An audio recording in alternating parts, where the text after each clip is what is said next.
18,000 known or suspected terrorists entered the United States during the Biden administration.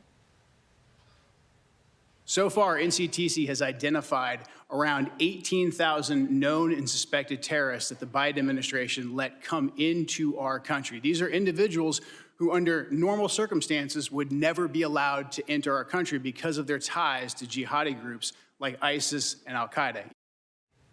Now let's put that number into perspective. 18,000. That is roughly half of the Miami Marlins baseball stadium. It is roughly half of the capacity of Michie Stadium at West Point. And that is roughly half of the Boston Red Sox Stadium. Imagine that, Fenway Park, halfway filled up. That is the number of known or suspected terrorists that entered our country during the Biden administration. That is nothing short of shocking. And the warning signs were there for President Biden every step of the way. Biden's FBI director, Christopher Wray, issued this warning in March of last year. We are seeing a wide array of very dangerous threats that emanate from the border. There is a particular network that has, where some of the overseas facilitators of the smuggling network have ISIS ties that we're very concerned about, and that we've been spending an enormous amount of effort with our partners investigating. And then several outlets, including our network here, reported that ISIS affiliates were at large in America.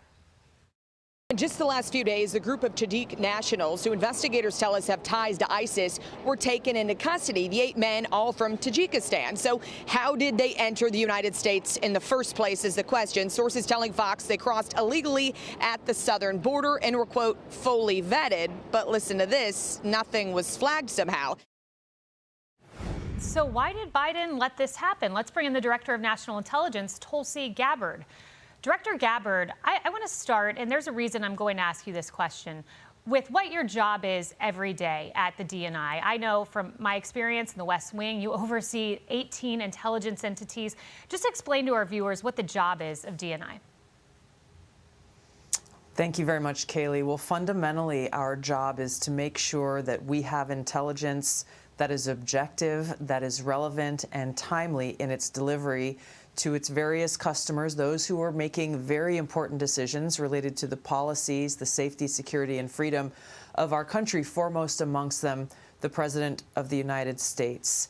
When we look at the threats that we face, obviously, we are very focused on making sure that the American people are safe and secure. The president has talked about this over and over and over again. And the reason why President Trump focused on this throughout his campaign and throughout his time here now in his second term in the White House is because he recognized how devastating and dangerous President Biden's open border policies were, how they did not, Biden administration did not take their vetting responsibilities seriously, and ultimately did not at all prioritize making sure that our country, our communities, our families here in the United States could have confidence that they live in a safe, secure place. And so we are working doggedly to carry out President Trump's promise to make America safe again and undo the very devastating and dangerous damage that the Biden administration left behind. Glad you mentioned the Biden administration. Let's look at Avril Haines. This is your predecessor. And I just was shocked. I went back and I looked, how long was Avril Haines holding the post that you're holding? She served for 4 years. You can see here on the screen, 4 years she served. I'm sure when you came in, you were looking at some intelligence she left behind. Over 4 years, she somehow missed that 18,000 known or suspected terrorists were coming into the country. Did they not care? Did they just miss it?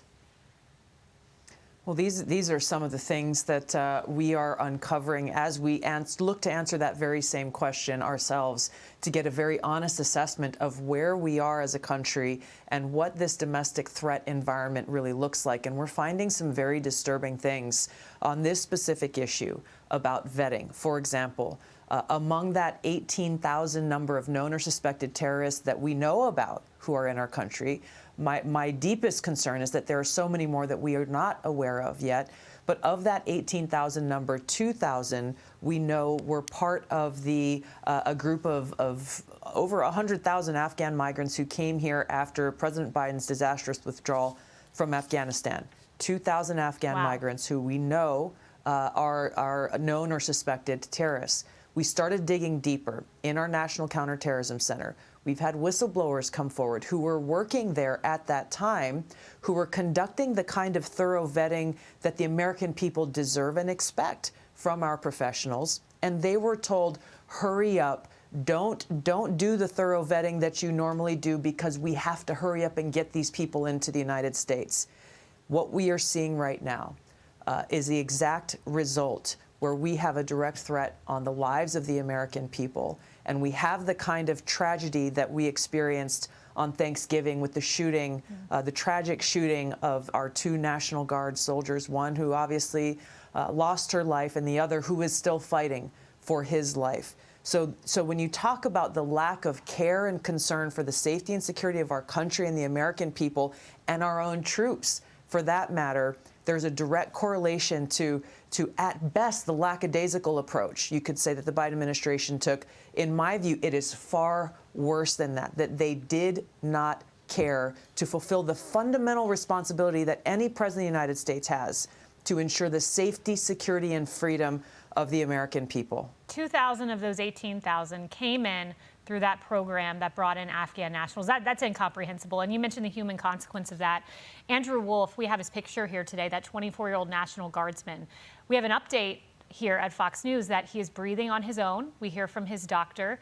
He is standing with the assistance of others, and his parents say that this is a miracle, Tulsi. So yes, there is a human cost. We lost Sarah Beckstrom.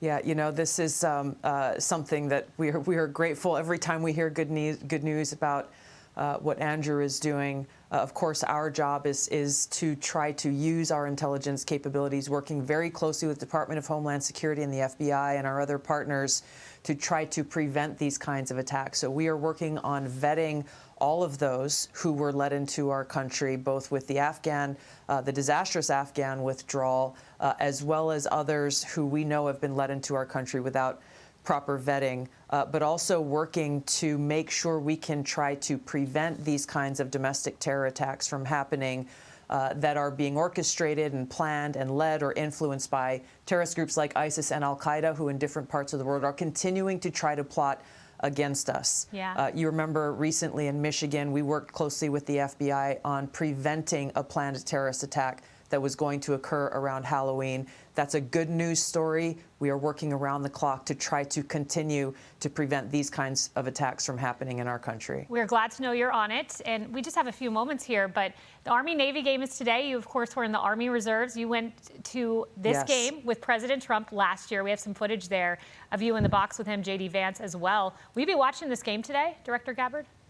I will be. I'll be headed out there shortly. I'm still in the Army Reserve, so I will definitely be rooting for my home team in the Army. I've got family members who serve in the Navy as well, so it's always a good time with some good, friendly, and healthy rivalry and competition. Director Tulsi America, Gabbard. At best. Absolutely. You'll be at the game. All right, enjoy the game. Yes. I'm Steve Ducey. I'm Brian Kilmeade. And I'm Ainsley Earhart. And click here to subscribe to the Fox News YouTube page to catch our hottest interviews and most compelling analysis.